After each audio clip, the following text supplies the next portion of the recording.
नमस्कार साथियों, कैसे हैं आप सभी। उम्मीद करता हूं कि आप स्वस्थ होंगे, सुखी होंगे और प्रसन्न होंगे।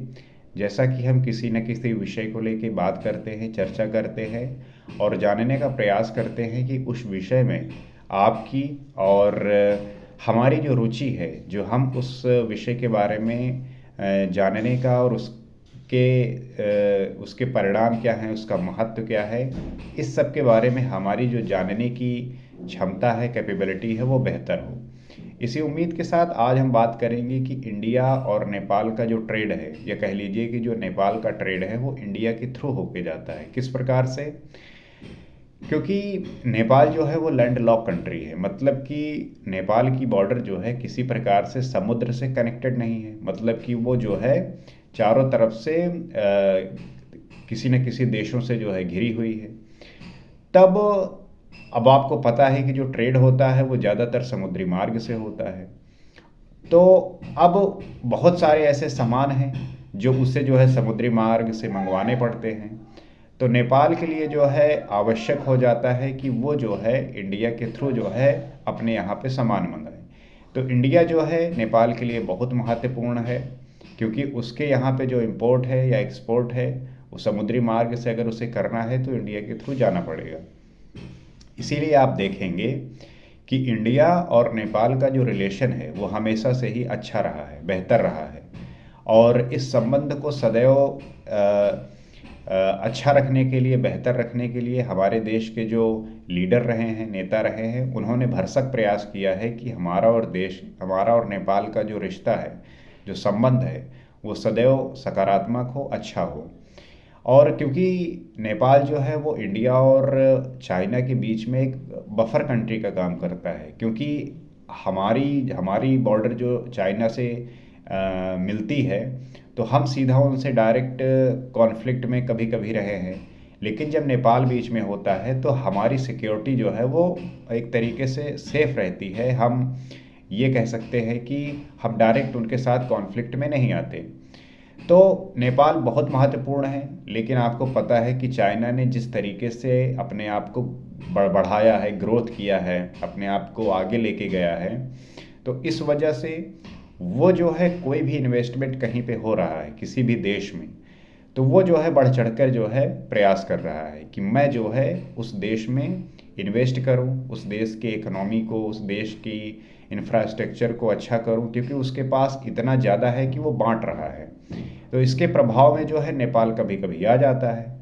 और आपने देखा भी होगा कि बीच बीच में वहाँ के कुछ नेताओं ने, लीडरों ने जो है भारत के खिलाफ बोला है।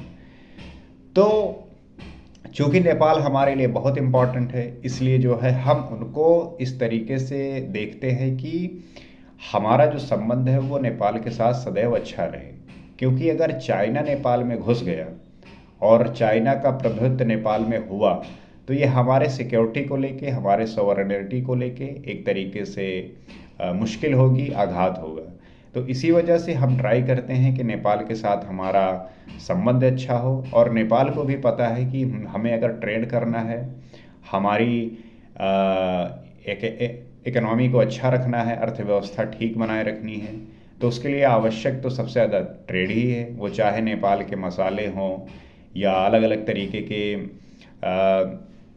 मेवा हो, अलग अलग तरीके के जो भी वो एक्सपोर्ट करते हैं वो, और बाकी वहाँ पे जो इंपोर्ट की आवश्यकता होती है, जो भी सामान वहाँ पे पहुँचता है, तो वो इंडियन जो पोर्ट हैं वह उसके थ्रू ही वहाँ पे पहुँचता है। तो नेपाल को भी आवश्यकता है इंडिया की, इसलिए आपस में दोनों कंट्रियाँ मिलकर इस बात को सदैव ध्यान रखें कि उनका जो व्यवहार है, उनका जो रवैया है इन दोनों देशों के प्रति, उनके जो नेता हैं वो सदैव इस बात का ध्यान रखें कि कोई भी कंट्री किसी दूसरे कंट्री पे कितना डिपेंडेंट हो सकती है या होती है। और जब लीडर सही तरीके से इस पर विचार करते हैं, ध्यान रखते हैं, तो किसी भी तरीके के गलत कमेंट या गलत निर्णय लेने से बचते हैं। ठीक है, नेपाल को अगर उनको अपने इकोनॉमी को बूस्ट करना है, अच्छा करना है, अपने आप को आगे बढ़ाना है, तो किसी भी देश से किसी भी तरीके का एग्रीमेंट करें। लेकिन जो इंडिया जिस तरीके से उससे कनेक्टेड रहा है, किसी भी स्थिति में किसी भी आपदा में इंडिया ने सदैव जो है उसकी हेल्प की है। आपने देखा होगा कि नेपाल में बहुत सारे अर्थक्वेक आए हैं, भूकंप आए हैं, उसमें इंडिया ने पूरी तरीके से बढ़ चढ़ कर मदद करने की कोशिश की है। तो वहाँ के लीडरों को और वहाँ के लोगों को इस बात का सदैव ध्यान रखना है कि इंडिया जो है सदैव तुम्हारे साथ है, तुम्हारे साथ जुड़ा हुआ है, तुम्हारे किसी भी मुसीबत में काम आता है। और चाइना का जो मोटिव होता है वो पता है कि किस तरीके से वो काम करता है। पहले वो आपके यहाँ आएगा, अलग अलग वादे करेगा कि आपके यहाँ पे हम सड़कें बनाएंगे, क्योंकि उसका जो बेल्ट रोड इनिशिएटिव का मैकेनिज़्म है या उस जो काम करता है उसको लेके कि आपके यहाँ पे हम रोड बनाएंगे, इंफ्रास्ट्रक्चर अच्छा करेंगे, उसके बदले में हम आपके यहाँ की रिसोर्स को जो है यूज करेंगे। इसलिए आप देखेंगे क्रिटिकल मिनरल्स को लेके जो है चाइना काफ़ी आगे निकल गया है और पूरा जो वर्ल्ड है वो उसी पे डिपेंडेंट है। इवन कि यूएसए जो है उस पर डिपेंडेंट हो गया है क्रिटिकल मिनरल्स को लेके। तो चाइना की जो पॉलिसी है वो सभी को अब पता चलने लगी है, क्योंकि चाइना जो अपना काम कर रहा है वो ऐसा करता है कि उसका बेनिफिट ज़्यादा हो, ना कि आपका। वो आपको लुभावने देता है, अलग अलग एक प्रस्ताव करता है और उस कंट्री को पूरी तरीके से खाली करने का प्रयास करता है। तो अगर इस बात से नेपाल वासी, नेपाल के लीडर और वहाँ के जो भी लोग इस बात से अवेयर हैं, वो इस बात का ध्यान रखें कि इंडिया जो है उनके लिए कितना इम्पोर्टेंट है और उनका जो ट्रेड है, उनका जो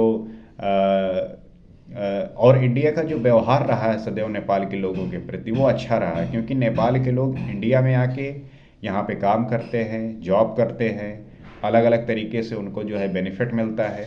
तो सदैव उन्हें जो है इस बात का ध्यान रखना है कि इंडिया जो है किस तरीके से उनके लिए हेल्पफुल है। तो उम्मीद करता हूँ कि आप भी इस बात से समझ रहे होंगे कि किस तरीके से इंडिया और नेपाल का रिश्ता इम्पॉर्टेंट है। और जब भी आप नेपाल के लोगों को अपने यहाँ पे देखें तो किसी भी तरीके के कमेंट से उनको जो है क्रिटिसाइज़ ना करें, उनको सही तरीके से आप आदर करें, इज्जत दें और आपस में फ्रेंड की तरह, मित्र की तरह व्यवहार करें, ताकि हमारे और उस देश के बीच में जो भी रिश्ता है वो अच्छा हो सके, बेहतर हो सके। इसी उम्मीद के साथ कि आपने कुछ समझा होगा, सीखा होगा। और आपको क्या लगता है, आपकी क्या राय है, आप भी शेयर करिए, आप भी बताइए। इसी उम्मीद के साथ अगले वीडियो में किसी और टॉपिक पे बात करेंगे, कुछ और समझेंगे। आज के लिए इतना ही। नमस्कार।